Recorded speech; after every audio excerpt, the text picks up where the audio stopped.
Yes, reka nongere mbasuze kandi mbifurize kugira ibihe byiza nshuti bakunzi ba Ibendera TV mwese ikaze muri aya makuru yo kuri uyu wa gatandatu tariki 7 Werurwe muri uyu mwaka wa 2026.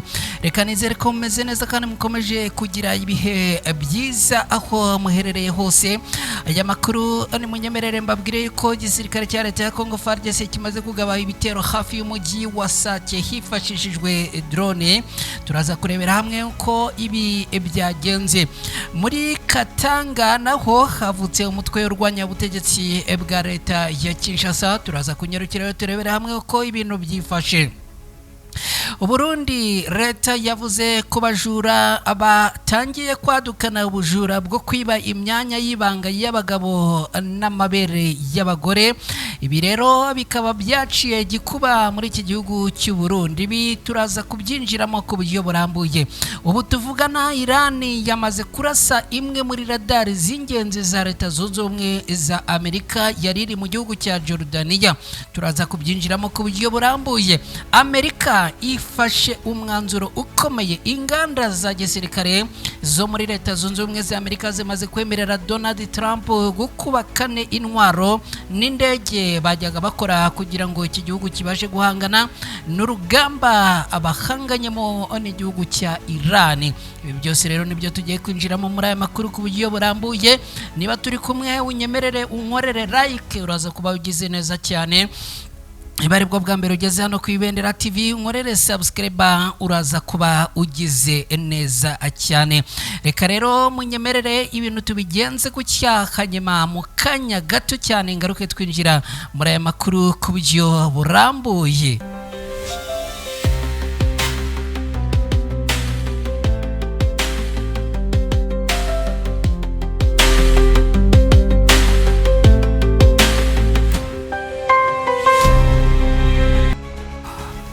Yes, reka rero twinjire muri aya makuru ku buryo burambuye. Nizere ko mumeze neza, nizere ko mukomeje kugira weekend nziza, nizere ko mukomeje kugubwa neza no kugira ibihe byiza. Abantu mudukurikira muherere mu bice bitandukanye tubahaye ikaze.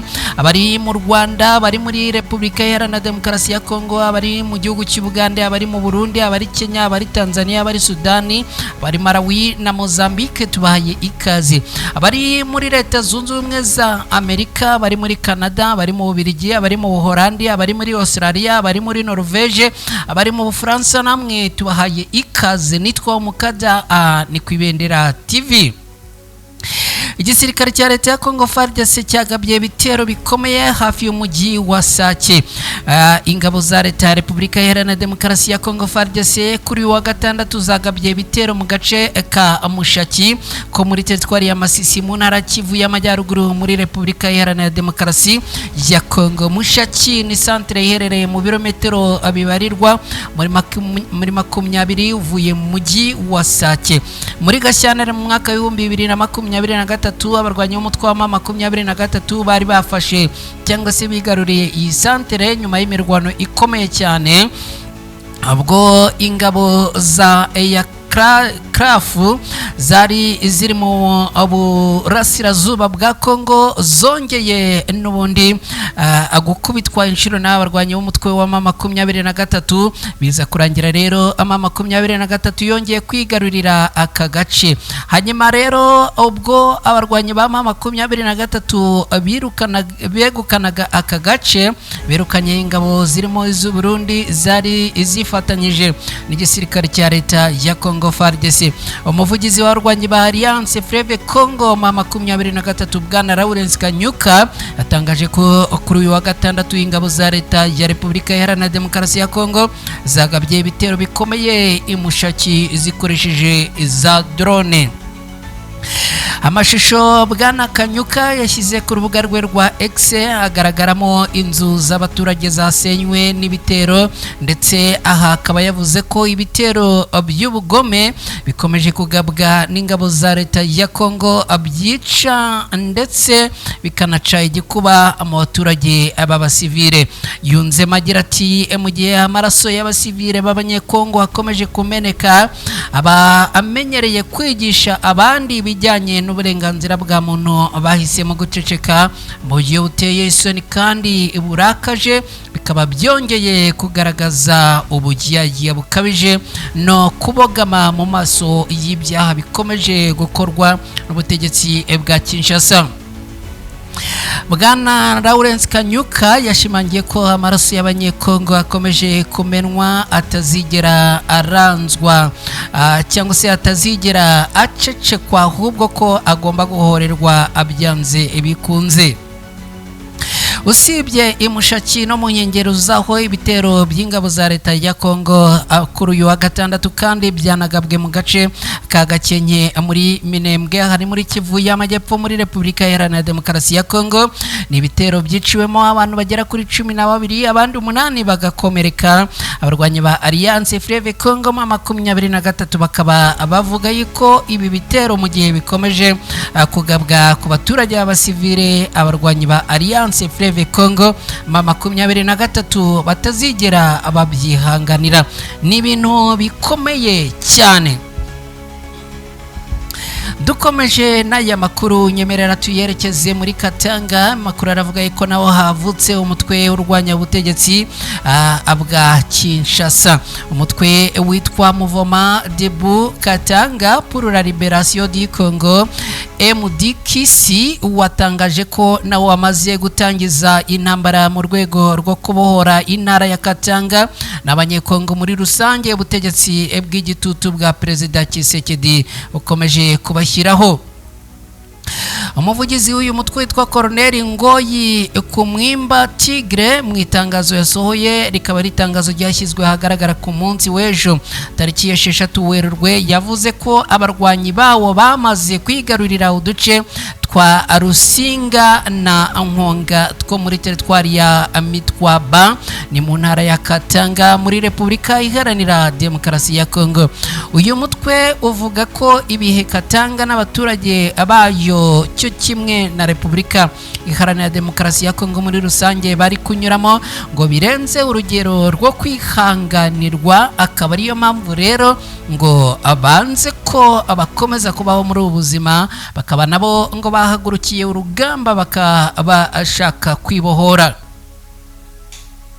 Uyu mutwe washinje Perezida Tshisekedi n'ubutegetsi bwe ko abafunze inzira zose z'ibiganiro by'ukuri hagati y'abanyekongo bagahitamo gushyiraho igitekerezo kimwe cyonyine cyo guhindura itegeko nshinga ryiswe itegeko ry'abanyamahanga. Ni birego Tshisekedi areganwa n'umutwe witwara gisirikare w'ishyaka rye ya UDPS uzwi nka Force du Progrès mu rwego rwo kuguma ku butegetsi mu buryo bunyuranije n'itegeko nshinga. Uyu mutwe wagaragaje ko bitumvikana kuba ubutegetsi bwa Tshisekedi bwaratumye abanyapolitike batandukanye abarangajwe imbere na Joseph Kabila wahoze ari Perezida wa Repubulika Iharanira Demokarasi ya Kongo n'abanyamadini bahunga igihugu, abandi bukabafunga nta mpamvu. Mubo wagarutse ko harimo Obini Minaku, hakaba witwa Kamizero, hakaba witwa Emmanuel Shadari, hakaba witwa Jean Claude Mvuwemba, hakaba witwa Frank Diongo, hakaba Joseph Makira, ni Jose Makira, hakaba witwa Claude Rubaya, hakaba witwa Abipi Kampinga, hakaba witwa Seti Chikuni, hakaba witwa Pero Ruwara, hakaba Zarias Ruberwa, hakaba Matata Ponyo Maponi, hakaba Andre Chiembuta, hakaba Raymond Chibanda, hakaba n'abanyakatanga nka Moise Katumbi, Wivine Mumba, Rorian Mwewa, Pasteri Murunda, Johnny Numbi, Mathieu Kasunha, Richard Muyeji, Henry Mova, Isabelle Chombe, Papi Pungu na Johnny Kajiro, akaba witwa Kahozi Bini Masirawa, akaba witwa Marcel Kafindo na Felix Kabange. Abangaba rero akaba aribo ngo batumye uyu mutwe uhaguruka ukambarira urugamba kugira ngo ubashe guharanira uburenganzira bwabo bwite ndetse n'ubwabangaba. Uyu mutwe uvuga yuko bahejejwe inyuma n'ubutegetsi bwa Tshisekedi. Mu burasirazuba bakomeje kugaruka ku bafunzwe harimo General Philemon Yavu, akaba Jeno Murongo, akaba witwa General John Kabira, akaba witwa General Ekuka, akaba witwa General Kapenta, akaba witwa General Jajija, akaba witwa General Banza Kaburo, akaba witwa General Kisebo Andrew na Jeno Ramazani. Uyu mutwe kandi washinje ubutegetsi bwa Kisekedi kuba bukomeje kuyobya isi ku bibazo by'inyongera mu gihugu, ivangura ry'amoko, ruswa, kunanirwa kwa guverinoma ikene wabo n'icuruzwa ry'ubutunzi bwa Katanga. Uyu mutwe wunze mu gihe uti dushingiye kandi ku kuba isi ikomeje kurebera mu gihe abanyekongo muri rusange n'abanyakatanga bavuga igiswahili bicwa abakatirwa igihano cy'urupfu ndetse bagahatirwa guhunga igihugu. Twebwe abanyamuryango b'uyu mutwe twafashe icyemezo cyo gutangiza intambara y'amasasu mu rwego rwo kubohora Katanga na Kongo yose, tukayibohora igitutu cya Kisekedi. Uyu mutwe waboneyeho gusaba abajenerali ba ofisiye bakuru n'abasirikare bato ba FARDC ndetse n'abanyakatanga bose muri rusange kwitandukanya na Kisekedi n'ubutegetsi bwe bw'intwaramaraso, ahubwo bakifatanya n'uyu mutwe mu rugamba rwo gushyira iherezo ku gitutu cy'ubutegetsi bw'iki gihugu uyu munsi. Uyu mutwe wunzemo ugira uti urugamba twatangije ruri mu rwego rwo gutera ikirenge cy'abanyekongo abo mu ntara za Ituri, Mayindobe, Chopo, Uwere, Uwere, Kivu y'Amajyaruguru na Kivu y'Amajyepfo bafashe icyemezo cyo kwirwanaho bagahangana n'ubutegetsi bwa Kisekedi. Ibintu rero ndagira ngo nkubwire ko byongeye gukomera ku rwego rwo hejuru. Tukiri muri aya makuru, unyemerere tuyerekeze mu gihugu cy'u Burundi. Mikrofone ya Ibendera TV tuyerekeje mu gihugu cy'u Burundi. Haravugwa inkuru ikomeye cyane aho leta ubungubu ngo ihanganye n'ikibazo cy'ubujura bw'imyanya y'ibanga y'abagabo n'amabere y'abagore muri iki gihugu, akaba ari ubujura rero bwaciye igikuba. Leta y'u Burundi yahakanye amakuru avuga ko muri iki gihugu hamaze iminsi hagaragara ubujura bw'imyanya y'ibanga y'abagabo n'amabere y'abagore. Ivuga ko abantu 11 bakwirakwije inkuru zitari zo kuri ubwo bujura bamaze gutabwa muri yombi. Amakuru y'ubujura bw'imyanya y'ibanga ku bagabo n'amabere ku bagore bo mu Burundi bimaze iminsi bivugwa muri iki cyumweru gishize, aho n'ubundi byakomeje kuzamura intera yo ku rwego rwo hejuru. Ku mbuga nkoranyambaga hagiye hakwirakwizwa amashusho y'abantu byavugwaga ko ngo bibwe biriya bice, ibyo abari barasanganwe bigahinduka bito, ndetse n'abantu bambaye ibikwasi mu bice by'umubiri birimo amaboko n'amaguru nk'uburyo bwo guhangana na buriya bujura. Minisiteri y'umutekano w'imbere mu gihugu cy'u Burundi binyujije ku rubuga rwayo rwa X ku munsi w'ejo tariki 6 Werurwe muri uyu mwaka yatangaje ko ibya buriya bujura ari ibinyoma. Ivuga ko abantu 11 bamaze iminsi babikwirakwiza bamaze gutabwa muri yombi. Yagize iti nta muntu n'umwe uratakaza umwanya w'ibanga cyangwa amabere ye ngo bigabanuke bitewe no gukorwaho n'undi muntu mu Burundi. Abantu 11 mu bakwirakwije ibi bihuha bamaze gufatwa. Polisi y'u Burundi kuwa gatanu yatangaje ko yamaze gutangiza iperereza kugira ngo imenye aho ibi bihuha by'ubujura bw'imyanya y'ibanga bwaturutse. Usibye mu Burundi, ubujura bwa biriya bice bivugwa ko bukorwa hifashishijwe imbaraga zidasanzwe bumaze iminsi bunavugwa mu miji ya Uvira, Karemi na Kolwezi yo muri Repubulika Iharanira Demokarasi ya Kongo. Umuyobozi wa polisi yo muri Kolwezi Emmanuel Katambwe kuwa kane w'iki cyumweru yatangaje ko mu bantu 13 bavugaga ko bibwe ibitsina byabo basanze nta n'umwe muri bo watakaje igitsina cye, bityo rero bakemeza ko ibi ari ikinyoma. Irani yarashe kuri radari z'ingenzi za Leta Zunze Ubumwe za Amerika muri Jordania. Irani ikaba imaze gukora igitero gikomeye cyane cy'ubwiyahuzi ku gihugu cya Jordania abitewe n'umujinya Irani ivuga ko ifitiye Leta Zunze Ubumwe za Amerika.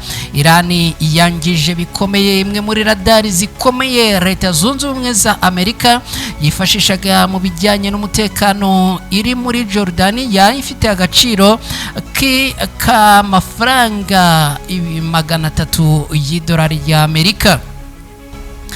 Iyi radari yarashwe yari ishinzwe by'umwihariko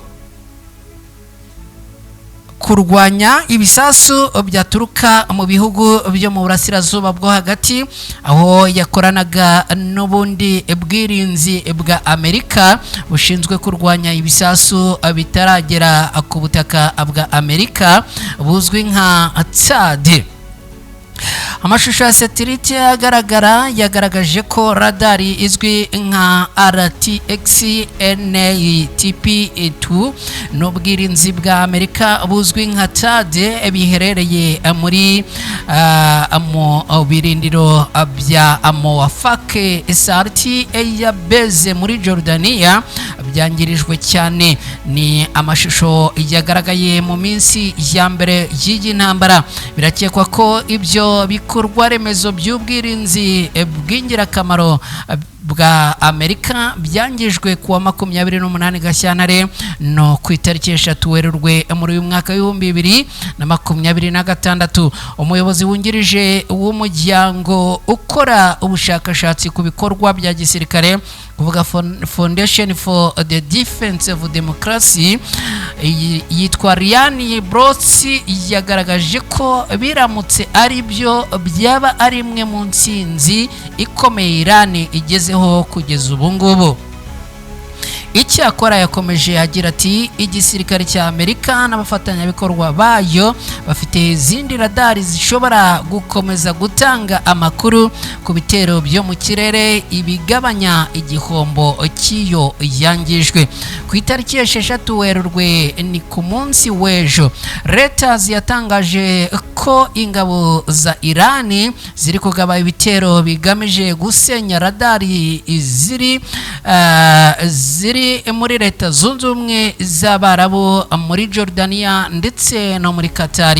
Kwa 28 Gashyantare muri uyu mwaka nibwo Amerika na Israeli byagabye ibitero simusiga kuri Irani bihitana abayobozi b'iki gihugu barenga 40 barimo n'uwari umuyobozi w'ikirenga wa Irani Ali Khamenei.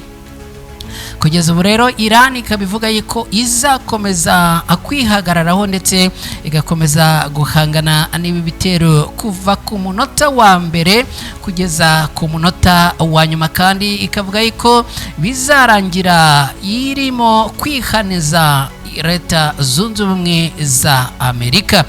Reka tukiri muri aya makuru twerekeze muri iyi nkuru ivuga yuko muri Amerika inganda za gisirikare zamaze kwemerera Perezida Donald Trump gukuba 4 intwaro n'indege bajyaga bakora.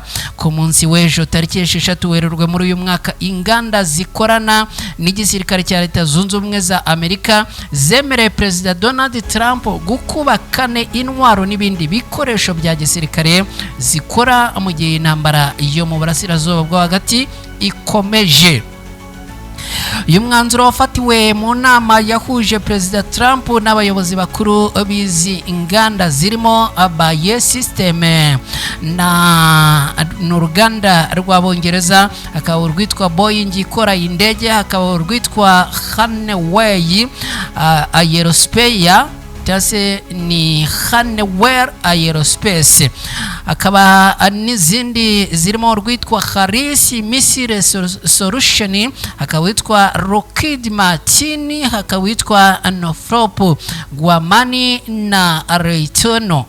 Perezida Donald Trump yatangaje ko mu mezi 3 ashize izi nganda zatangiye kongera intwaro zikora, asobanura ko zimwe muri zo ziri ku rwego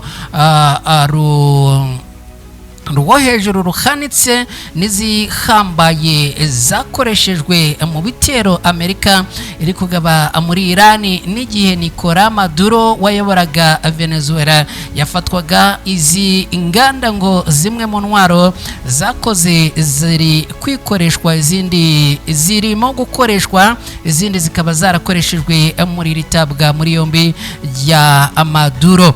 Uruganda Lockheed Martin rwagize ruti twemeye gukuba kane intwaro z'ingenzi dukora nk'umusaruro w'ubuyobozi bwa Perezida Donald Trump. Twatangiye uyu murimo kandi tubimazemo amezi. Ni igikorwa twatangiye mu mezi ashize dufatanyije na Minisiteri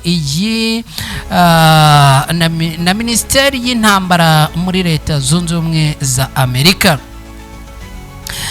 Hanyuma rero reka munyemerere tubashimire, twerekeze ku musozo w'aya makuru. Mwese mukomeze kugubwa neza, mukomeze kugira ibihe byiza, mugire weekend nziza, kandi Imana ikomeze kubarinda. Gahunda za Ibendera TV nazo zirakomeza. Njyewe nitwa Omukada.